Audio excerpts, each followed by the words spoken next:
नमस्कार दोस्तों, स्वागत है आपका अपने YouTube channel education classes Ramu में आपका स्वागत करता हूं। दोस्तों, आज की वीडियो हमारा हिंदी का प्रैक्टिस सेट जो चल रहा था वो होगा आज हमारा 15वां प्रैक्टिस सेट। इसमें भी लगभग हम 35 प्रश्न जो कवर करेंगे, जो कि एक मोस्ट इम्पोर्टेंट टॉपिक है हिंदी का। उससे रिलेटेड आज हम प्रश्न कवर करने वाले हैं और वो हमारा टॉपिक है वाक्य। ये महत्वपूर्ण टॉपिक है। इससे आज हम 35 महत्वपूर्ण प्रश्न कवर करने वाले हैं। ये टॉपिक से रिलेटेड अगर हिंदी से प्रश्न बनता है तो यहाँ से तो एक प्रश्न हमेशा बनता है आपके एग्जाम में, अगर हिंदी दिया गया हो सिलेबस में तो ये टॉपिक आप लोगों के लिए काफ़ी महत्वपूर्ण है। वीडियो अगर आपको अच्छा लगे तो वीडियो को लाइक करिएगा। ये वीडियो आप लोगों के लिए KVS PRT सुपर टेट ये सभी एग्जाम के लिए ये वीडियो महत्वपूर्ण है। तो वीडियो को लाइक करिएगा, शेयर करिएगा। और इतने अच्छे अच्छे प्रश्न इस टॉपिक से रिलेटेड मैं खोज कर लाया हूँ, जो कि आपके इस टॉपिक को कवर करने में काफ़ी महत्वपूर्ण भूमिका अदा करेंगे। एक बार आप प्रश्नों का लगा कर देखिए, फिर आपको पता चलेगा कि प्रश्नों का कलेक्शन कैसा है। तो चलिए दोस्त, सीधे चलते हैं अपने प्रश्न पर। और प्रश्न नंबर पहला है कि वाक्य के अंग है। मैंने बताया ना कि हमारा टॉपिक स्पेशली वाक्य है, और वाक्य से रिलेटेड जितने टाइप्स होते हैं और जितने प्रकार के इससे रिलेटेड तरीके से प्रश्न यहाँ से बनते हैं, उन सभी प्रश्न का इसमें कवर किया गया है। जैसे प्रश्न नंबर पहला कि वाक्य में अंग होते हैं। वाक्य में कितने अंग होते हैं वो आपको बताना है, टाइप्स, और दोनों अंग इसमें दिए गए हैं। तो वाक्य के दो अंग होते हैं, आप पढ़े होंगे, एक उद्देश्य होता है और एक विधेय होता है। जैसे अगर हम एक उदाहरण की बात करें कि रमेश घर जाता है, ठीक है ना, रमेश घर जाता है। तो यहाँ ध्यान रखिएगा, ये अगर हमारा कर्ता हो जाता है रमेश, तो ये जो लास्ट का सभी अंक हो जाएंगे। जैसे वो घर जाता है तो कर्म और क्रिया जो हो जाएगी, ये सभी हमारा विधेय हो जाते हैं, और उद्देश्य हमारा रमेश हो जाएगा। ध्यान रखिएगा। तो अंतिम के जो शब्द होंगे वो सभी विधेय होते हैं, और शुरू के एक जो कर्ता होता है वही उद्देश्य होता है। तो उद्देश्य का मतलब जो कर्ता हो, और विधेय का मतलब जो कर्ता के बारे में जो कही जाती है बातें, वो हो जाता है सब कुछ विधेय। तो इस चीज को ध्यान रखिएगा। कर्म और क्रिया विधेय के अंतर्गत आते हैं। मोस्ट इंपोर्टेंट पॉइंट है, ध्यान रखिएगा। उदाहरण के साथ आपको बता दिया, बी वाला विकल्प जो है हमारा सही हो जाएगा। यूपी टेट में पूछा गया प्रश्न है कि वाक्य के कितने अंग होते हैं, ये पूछा गया था। तो दो होते हैं, ध्यान रखिएगा। अगला प्रश्न नंबर दूसरा है कि अर्थ के आधार पर वाक्य के कितने भेद होते हैं। काफी मोस्ट इंपोर्टेंट प्रश्न, ऐसे डायरेक्टली एग्जाम में अगर ये प्रश्न बनता है तो ये आप लोगों के लिए काफी महत्वपूर्ण होगा, और ये बनेगा भी। ये ऐसे ही प्रश्न बनते हैं। वाक्य के कितने भेद होते हैं? 8 भेद होते हैं। कौन कौन से? तो एक होता है विधानवाचक, दूसरा होता है निषेधवाचक, तीसरा होता है आज्ञावाचक, चौथा होता है प्रश्नवाचक, और छठा होता है इच्छा। देखिए, पहले शुरू से देखिए, फिर भूल जा रहे हैं। विधानवाचक, निषेधवाचक, आज्ञावाचक, प्रश्नवाचक, 4 हो गए। ध्यान रखिएगा, 4 बता दिया। उसके बाद इच्छावाचक, संदेहवाचक, विस्मयवाचक, और एक होता है संकेतवाचक। ध्यान रखिएगा, 4 चीज। तो ये 4 जो है अर्थ के आधार पर वाक्य के भेद होते हैं, ध्यान रखिएगा। अब वही चीज तीसरा प्रश्न दे दिया है कि रचना के आधार पर वाक्य के भेद। तो ये 3 हो जाते हैं। कौन कौन से? तो एक होता है सरल वाक्य, एक होता है मिश्र वाक्य, आपको पता होगा मिश्र वाक्य, और एक होता है संयुक्त वाक्य। तो ये रचना या बनावट के आधार पर आप कह सकते हैं 3 भेद हो जाते हैं। बाकी अर्थ के आधार पर कितने होते हैं? 8 होते हैं। ध्यान रखिएगा, 8 होते हैं। आगे चलते हैं प्रश्न नंबर 4। प्रश्न नंबर 4 है कि वाक्य विचार के अंतर्गत क्या अध्ययन किया जाता है।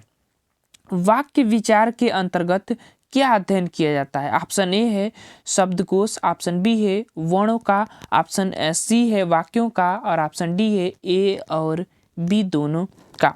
प्रश्न नंबर 4 का हमारा जो विकल्प सही होगा वो हम उसमें शब्दकोश को भी अध्ययन करते हैं और उनके वर्णों को भी अध्ययन किया जाता है। इस तरह से हमारा डी वाला विकल्प चौथा का सही हो जाएगा, ध्यान रखिएगा। आगे चलते हैं प्रश्न नंबर 5। जब आश्रित उपवाक्य प्रधान वाक्य के किसी संज्ञा की सर्वनाम की विशेषता बताया जाए तो वह क्या कहलाता है। अब ये थोड़ा डीपली प्रश्न इसमें से पूछ दिया है, जो कि डायरेक्टली इतने जैसे यूपी टेट, सुपर टेट और सी टेट की अगर हम बात करें तो इसमें ऐसे प्रश्न कम ही देखने को मिलते हैं, लेकिन फिर भी सामने है तो देख ही लेते हैं।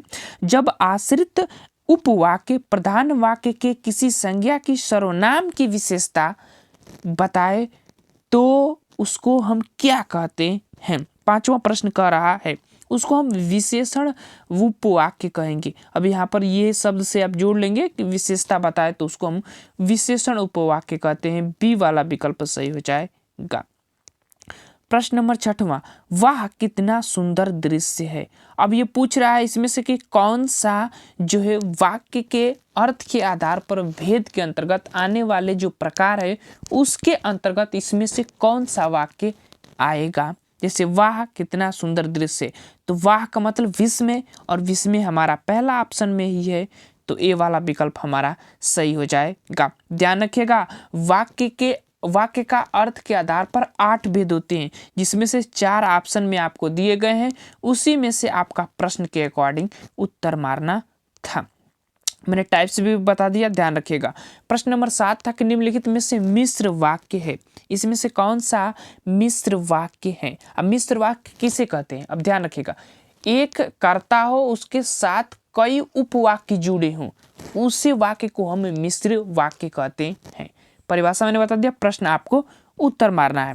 ऑप्शन ए मेरे आते ही वर्षा होने लगी, ऑप्शन बी है उसके जाने के बाद वर्षा होने लगी, सी है वह घर से निकला और वर्षा होने लगी, और डी है ज्यों ही वह घर से निकला वर्षा होने लगी। बताना है कि मिश्र वाक्य इसमें से कौन सा है। तो अगर हम मिश्र वाक्य की बात करें तो जैसे डी वाला विकल्प हमारा सही हो जाएगा, ज्यों ही वह घर से निकला वर्षा होने लगी, तो ये एक तरह का क्या है, उपवाक्य हो जाएगा। तो ध्यान रखिएगा डी वाला विकल्प सही। अगर हम सी की बात करें तो सी वाला हमारा संयुक्त वाक्य हो जाएगा, और बाकी सब सरल वाक्य है। ठीक है ना। आगे चलते हैं प्रश्न नंबर 8 पर। प्रश्न नंबर 8 है कि जो लड़के अच्छे होते हैं वे परिश्रमी होते हैं। प्रकार का वाक्य, किस प्रकार का ये वाक्य है वो आपको बताना है। तो जो लड़के अच्छे होते हैं वे परिश्रमी होते हैं, तो यह किस प्रकार का वाक्य है, मिश्र वाक्य। क्योंकि देखिए यहाँ पर हमारा एक तो मुख्य वाक्य है, उसके बाद इसके साथ एक उपवाक्य जुड़े हुए हैं।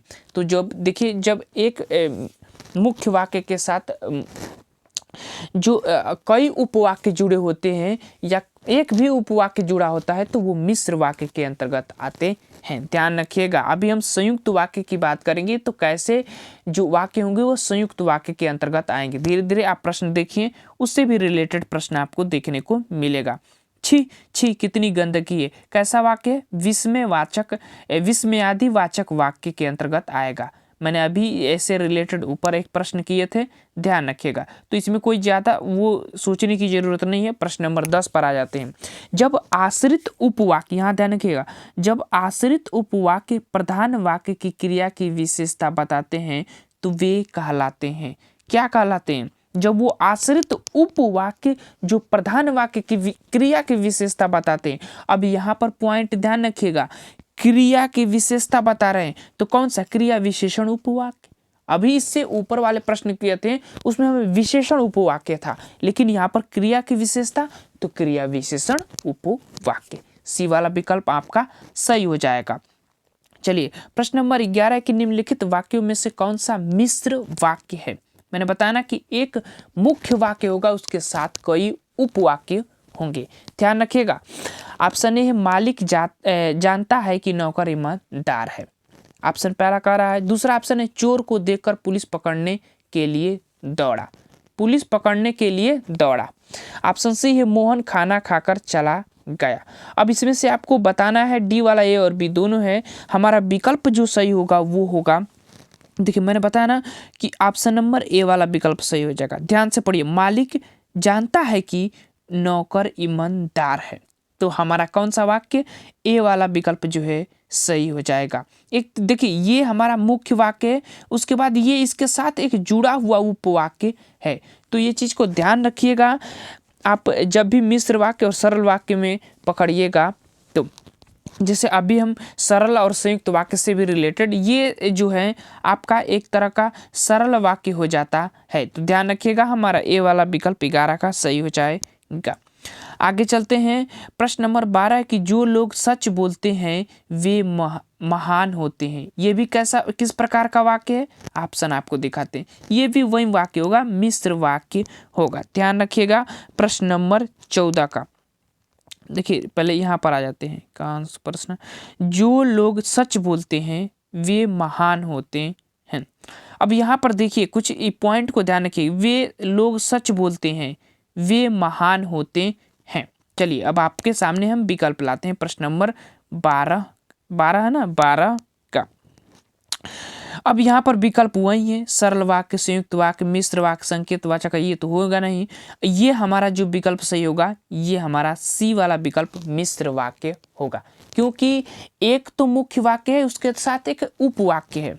ध्यान रखिएगा, उसमें भी ऐसे प्रश्न को जब आपके सामने ज़्यादातर उससे रिलेटेड प्रश्न बनेंगे ना, तब आपको समझ में आ जाएगा कि कौन सा विकल्प कैसे किस पॉइंट से रिलेटेड बन रहा है। जैसे अगर हम बात करें, अगर संयुक्त वाक्य की अगर बात करें, तो कैसे वाक्य होंगे, वो संयुक्त वाक्य होंगे। तो संयुक्त वाक्य का मतलब वो होता है जो दोनों स्वतंत्र अर्थ देने के लिए कार्यरत हो, दोनों स्वतंत्र रूप से अपना कार्य करते हों, वो हमारा संयुक्त वाक्य हो जाता है। ठीक है ना। तो राम घर जाता है और मोहन स्कूल गया, ये एक तरह का संयुक्त वाक्य हो गएगा। ये दोनों क्या है, अलग अलग अर्थ प्रदान कर रहे हैं। ठीक, और सरल वाक्य में तो डायरेक्टली एक ही वाक्य होगा, उसमें किसी भी उपवाक्य की जरूरत ही नहीं होगी। तो बाकी चीज़ें मिश्र वाक्य क्यों मैं उसको कह रहा हूँ, 12 वाले प्रश्न को ध्यान रखिएगा। मैं इसको मिश्र वाक्य क्यों कह रहा हूँ, थोड़ा समझिएगा, क्योंकि इस पर आपको समझना जरूरी है। ऐसे रिलेटेड प्रश्न बनते हैं। देखिए, जो लोग सच बोलते हैं वे महान होते, अब इसी से रिलेटेड है। इसकी जो एक तरह का क्या है, एक जोड़ है इससे, इस वाक्य से इस वाक्य का जोड़ है, पढ़ने के बाद महसूस होगा। लेकिन अगर यही कहते हैं कि जो लोग सच बोलते हैं वो बोलते हैं और वो हमेशा सत्य ही बोलते रहते हैं, तो ये भी एक तरह का दो अलग अलग अर्थ प्रदान कर रहा है। मैंने उसको अपनी तरफ से वाक्य बनाया, ध्यान रखिएगा। तो प्रश्न नंबर 12 का हमारा मिश्र वाक्य सही हो जाएगा। ठीक है ना। आपको आशा करता हूँ समझ में नहीं आया होगा, तो ज़रूर हमारे कमेंट बॉक्स में बताइएगा कि समझ में नहीं आया मिश्र वाक्य और संयुक्त वाक्य से रिलेटेड। बाकी चीज़ें और भी प्रश्न हैं, उसको देखिए, आसानी से आपको समझ में आ जाएगा। प्रश्न नंबर 13 कि आज गणित के अध्यापक ने कक्षा नहीं ली, इस वाक्य के अर्थ के आधार पर वाक्य का कौन सा भेद है। अर्थ के आधार पर कितने भेद होते हैं वाक्य के, तो 8 भेद होते हैं। मैंने बताया 8 भेद होते हैं, उसी में से इस 4 वाक्य आपके अर्थ के आधार पर भेद दिए गए हैं, उसमें से आपको ढूंढकर बताना है। तो आज गणित के अध्यापक ने कक्षा नहीं ली, अब यहाँ पर क्या लगा है, नहीं ली, और नहीं ली से क्या हमारा निषेधवाचक, जिसमें नकारात्मक बोध हो निषेधवाचक में आ जाएगा। बी वाला विकल्प 13 का सही हो जाएगा, कुछ मत सोचिए। प्रश्न नंबर 14, उसने कहा कि मैं निर्दोष हूँ, अब ये कैसा वाक्य है वो आपको बताना है। संयुक्त है कि सरल है कि मिश्र है कि सरल है, इसमें से आपको बताना है। प्रश्न नंबर 14 का काफ़ी महत्वपूर्ण प्रश्न है, ऐसे ही प्रश्न एग्जाम में बनते हैं, ध्यान रखिएगा।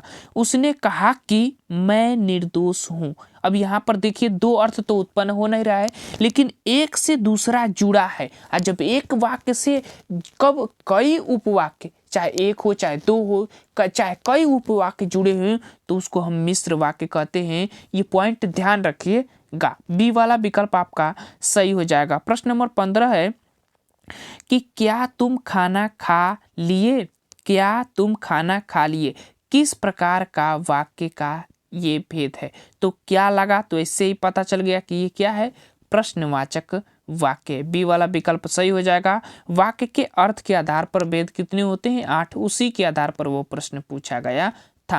प्रश्न नंबर 16 है कि उसने कहा कि मैं घर जाऊंगा। ये भी कैसा वाक्य है आपको बताना है। काफी महत्वपूर्ण प्रश्न है, लेकिन अभी एक ही हेडिंग से प्रश्न बन रहा है, वो सभी जो है मिश्र वाक्य से ही प्रश्न बन रहा है, ये भी मिश्र वाक्य हो जाएगा। अभी आपको संयुक्त वाक्य से भी प्रश्न देखने को मिलेंगे, घबराइएगा मत। सी वाला विकल्प सही हो जाएगा। ध्यान रखिएगा, एक वाक्य के साथ कई उपवाक्य जुड़े हों, कई उपवाक्य होते हैं, वही मिश्र वाक्य कहलाते हैं। प्रश्न नंबर 17 है कि उसने न केवल गरीब को लूटा बल्कि उसकी हत्या भी कर दी। प्रश्न नंबर 17 मोस्ट इंपोर्टेंट प्रश्न। अब ये प्रश्न आपको बताइए कि वाक्य का कौन सा भेद है। उसने न केवल गरीब को लूटा, अब देखिए उसने न केवल केवल गरीब को लूटा, एक तरह का ये अर्थ निकला।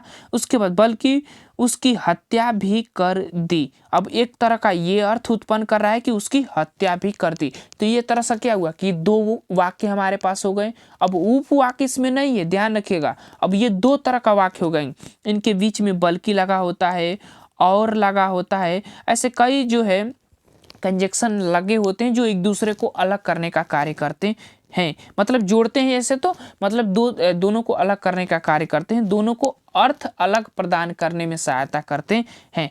तो इसे वाक्य को हम संयुक्त वाक्य कहते हैं। बी वाला विकल्प 17 का सही हो जाएगा। मोस्ट इंपोर्टेंट प्रश्न। अभी तो हम मिश्र वाक्य से देख रहे थे, लेकिन ये प्रश्न जो था संयुक्त वाक्य से हमने देखा। प्रश्न नंबर 18 है कि शब्दानुक्रम में सही वाक्य है।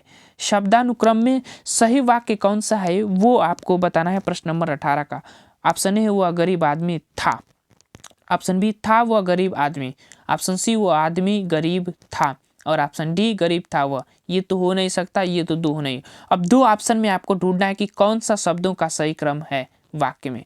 वह गरीब आदमी था, अभी यहाँ पर देखिए वह आदमी गरीब था, ये पढ़ने पर अच्छा लग रहा है और ये हमारा शब्दों का सही क्रम हो जाएगा। 18 का सी वाला विकल्प हमारा सही हो जाएगा, ध्यान रखिएगा। प्रश्न नंबर 19, निम्न में से कौन सा वाक्य शुद्ध वाक्य आपको इसमें से छांटना है। ऑप्शन ए वह आपकी अनाधिकार चेष्टा है, यह आपकी अनाधिकार चेष्टा है, यह आपकी अनधिकार चेष्टा है, ऑप्शन सी है यह आपकी चेष्टा अनाधिकार है, और ऑप्शन डी है यह चेष्टा आपका अनाधिकार है। प्रश्न नंबर 19 का हमारा जो विकल्प सही होगा वो होगा, देखिए यहाँ पर एक चीज भी ध्यान रखना है, 3 में तो अनाधि दिया है और ये गलत हो जाएगा, ऐसे ही अनाधि हो ही नहीं सकता, अनधिकार चेष्टा है, ये वाला विकल्प हमारा 19 का बी वाला विकल्प सही हो जाएगा। तो कुछ चीजें शब्दों से भी पकड़ना होता है, ध्यान रखिएगा। प्रश्न नंबर 20 है कि निम्नलिखित में से एक वाक्य त्रुटिपूर्ण है। त्रुटिपूर्ण इसमें से बताना है कि कौन सा वाक्य है। ऑप्शन ए है निरपराधी को सजा नहीं देनी चाहिए, ऑप्शन बी है वह सकुशल घर पहुंच गया, ऑप्शन सी है मोती सीप में पतला है, और ऑप्शन डी है व्यापारी ने 5 कुंटल कोयला खरीदा। 20 का हमारा जो विकल्प सही होगा वो होगा, देखिए निरपराधी को सजा नहीं देनी चाहिए। यहाँ निरपराधी जो है शब्द, इसमें त्रुटि देखने को मिल रही है, इसीलिए हमारा ए वाला विकल्प सही हो जाएगा 20वां का। ध्यान रखिएगा। प्रश्न नंबर 21 है कि निम्नलिखित वाक्यों में से एक अशुद्ध वाक्य इसमें से आपको छांटना है। प्रश्न नंबर 21 का, तो इसमें देखिए उसने अपने प्राण की बाजी लगा दी थी, सही बात है भाई ये तो। बी राम सीता, ओहो ये ओ नहीं होना चाहिए, बी वाला विकल्प हमारा सही हो जाएगा प्रश्न नंबर 21 का। कुछ मत पढ़िए, बी वाला विकल्प। प्रश्न नंबर 22 है कि बाघ और बकरी एक घाट पानी पीती हैं, वाक्य का शुद्ध रूप क्या होगा। इसका शुद्ध रूप तो इस वाक्य का बताना है कि कौन सा होगा। प्रश्न नंबर 22 का ऑप्शन है बाघ बकरी एक घाट पर पानी पीती हैं, बाघ बकरी, ध्यान रखिएगा। ऑप्शन ए था, और भी ऑप्शन है वो देख लेते हैं।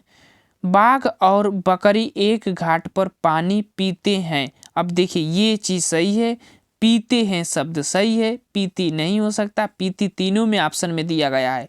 इस तरह से हमारा बी वाला विकल्प 22 का सही हो जाएगा। आगे चलते हैं प्रश्न नंबर 23 पर। प्रश्न नंबर 23 है कि निम्नलिखित में से शुद्ध वाक्य चिन्हित कीजिए। शुद्ध वाक्य इसमें से आपको छांटना है। उसके प्राण निकल गए, उसका प्राण निकल गया, उसका प्राण पखेरु उड़ गया। ऑप्शन डी है प्राण उसका खत्म हो गया, ये तो हो नहीं सकता, ये भी पखेरु उड़ गया, ये भी नहीं हो सकता। उसका प्राण, इसमें दोनों में से ऑप्शन में आपको ढूंढना है कि शुद्ध वाक्य कौन सा है। उसका प्राण निकल गया, उसके प्राण निकल गए, ये चीज है सही। ऑप्शन नंबर ए वाला विकल्प जो है हमारा 23 का सही हो जाएगा। उसके प्राण निकल गए, ना कि उसका प्राण निकल गया, ये हमारा सही ऑप्शन नहीं है, ए वाला सही हो जाएगा। आगे चलते हैं प्रश्न नंबर 24, निम्नलिखित में से शुद्ध वाक्य कौन सा है। ऑप्शन ए है यह गन्ने का ताजा रस बिकता है, यहाँ गन्ने का ताजा रस बिकता है। ऑप्शन बी यहाँ ताजे गन्ने का रस बिकता है।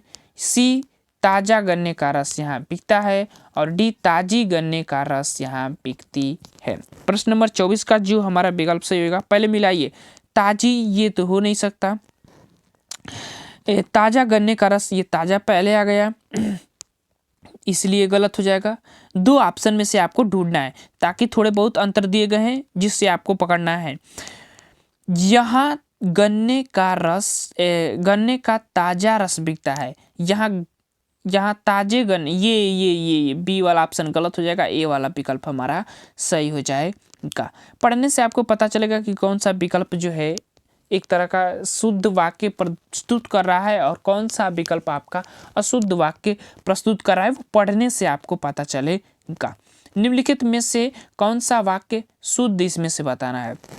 ऑप्शन ए विद्या श्रेष्ठ धन होती है, बी विद्या श्रेष्ठ धन होता है, और सी विद्या श्रेष्ठ धन मानी जाती है, और डी है विद्या श्रेष्ठ धन नहीं होती है। प्रश्न नंबर 25 का हमारा जो विकल्प सही होगा, पहले इसमें भी मिलाइए, विद्या श्रेष्ठ धन नहीं होती, ये तो नहीं हो सकती, विद्या श्रेष्ठ धन मानी जाती है, ये कौन सी बात हुई। ऑप्शन बी है 25 का, विद्या श्रेष्ठ धन होता, विद्या, तो ये तो स्त्रीलिंग को प्रदर्शित कर रहा है ना, ऐसे तो ता तो कैसे हो सकता है, तो ये तो हो नहीं सकता। ए वाला विकल्प हमारा सही हो जाएगा 25 का, ध्यान रखिएगा। आगे चलते हैं प्रश्न नंबर 26 से, श्री कृष्ण के अनेकों नाम हैं का शुद्ध रूप लिखिए। ऑप्शन ए श्री कृष्ण के कई नाम हैं, ऑप्शन बी है श्री कृष्ण के विभिन्न नाम है, और सी है श्री कृष्ण के अनेक नाम है, और डी है श्री कृष्ण के विविध नाम है। प्रश्न नंबर 26 का हमारा विकल्प, श्री कृष्ण के कई नाम, कई हो ही नहीं सकता, श्री कृष्ण के विभिन्न नाम और श्री कृष्ण के अनेक नाम, अनेकों नहीं हो सकता, अनेक, यही वाला विकल्प हमारा सही होगा, अनेक होना चाहिए, अनेक नाम है। ऑप्शन नंबर सी 26 का सही हो जाएगा। प्रश्न नंबर 27, शुद्ध वाक्य चुनिए, इसमें से विराम की दृष्टि से आपको चुनना है कि कौन सा वाक्य शुद्ध है। प्रश्न नंबर 27 का, तो इसमें जो विकल्प देखिए, ऐसे देखिए, आप शायद पटना के रहने वाले हैं। अब ये एक तरह का देखिए, अगर हम बात करें आप शायद पटना के रहने वाले हैं, ये विस्मय हो नहीं सकता, और ये खड़ी पाई तो कभी नहीं हो सकता, ये इन्वर्टेड गामा कैसे आप कह सकते हैं। हमारा जो विकल्प सही होगा 25 का डी वाला विकल्प, आप शायद पटना के रहने वाले हैं। एक तरह का क्या है, मैं किसी भी व्यक्ति को देखकर ये बात कर रहा हूँ कि आप शायद पटना के रहने वाले हैं, तो एक तरह का उस व्यक्ति के लिए क्या हुआ, एक तरह का प्रश्न हुआ, और प्रश्न हुआ तो इसमें प्रश्नवाचक चिन्ह लगा है, ठीक है ना। आप खुद पर दूसरे पर ये वाक्य का प्रयोग कर कर आप खुद उत्तर ढूंढ सकते हैं, ध्यान रखिएगा डी वाला विकल्प। प्रश्न नंबर 25 है कि मैं आपकी श्रद्धा करता हूँ, शुद्ध वाक्य इसमें से आपको बताना है कि ये कैसे शुद्ध वाक्य होगा। प्रश्न नंबर 28, मैं आपका श्रद्धा करता हूँ, मैं आप पर श्रद्धा करता हूँ। प्रश्न नंबर 28, देखिए वाक्य को थोड़ा ध्यान से पढ़िएगा, मैं आप पर श्रद्धा रखता हूँ, करता हूँ ये चीज गलत, रखता हूँ ये सही है, 28 का डी वाला सी वाला विकल्प, मैं आप पर श्रद्धा रखता हूँ। करता हूँ का मतलब एक भार न हो जाता है भाई, रखता हूँ आप पर श्रद्धा रखता हूँ। जैसे आप किसी भगवान पर श्रद्धा रखते हैं कि करते हैं, ये चीज़ आप बताइए, रखते हैं ना कि वो हमारे प्रति सहायता करेंगे, ऐसी चीज़ें कर सकते हैं। सी वाला विकल्प हमारा सही हो जाएगा प्रश्न नंबर 28 का। प्रश्न नंबर 29 निम्नलिखित में से एक वाक्य शुद्ध नहीं है, इसमें से एक गलत वाक्य है, वो आपको छांटना है। प्रश्न ऑप्शन ए है, उसने केवल मुझे निमंत्रण किया। बी, सभी को देश की सांस्कृतिक का सम्मान करना चाहिए, संस्कृति का सम्मान करना चाहिए। सी, आपने उसे टका सा जवाब दिया। और डी, शिष्य गुरुजी के पैर में गिर पड़े। शिष्य गुरुजी के पैर में गिर पड़े, ये हमारा विकल्प जो है शुद्ध वाक्य नहीं हो सकता। बाकी तीनों को पढ़ने पर लगता है कि वो शुद्ध है। डी वाला विकल्प हमारा गलत है। जैसे शिष्य गुरु जी के पैर में गिर पड़े, पैर पर गिर पड़े, में नहीं गिर पड़े, ठीक है ना, ध्यान रखिएगा। 30 कौन सा वाक्य शुद्ध है? शुद्ध वाक्य इसमें से आपको बताना है। प्रश्न नंबर 30 का हमारा जो विकल्प डायरेक्टली इसको सही बता देते हैं, दही खट्टा है। ऑप्शन नंबर बी वाला विकल्प जो है सही हो जाएगा। दही आपको पता है कि पुल्लिंग में प्रयोग होता है और खट्टा जो है ये वाला शब्द आपका पुल्लिंग में आ जाएगा। बी वाला विकल्प इसका सही हो जाएगा, ठीक है ना। जब भी लिंग पुल्लिंग में बात होता है कि ये एक अपवाद के तौर पर यूज किया जाता है, ज़्यादातर एग्जाम में ये पूछा जाता है, तो मोस्ट इंपोर्टेंट प्रश्न आप लोगों के लिए है, ध्यान रखिएगा। प्रश्न नंबर 31 है कि शुद्ध वाक्य आप इसमें से चयन करना है। वह एक विदुषी महिला थी। प्रश्न नंबर 31 का विकल्प पहला, वह विदुषी महिला थी।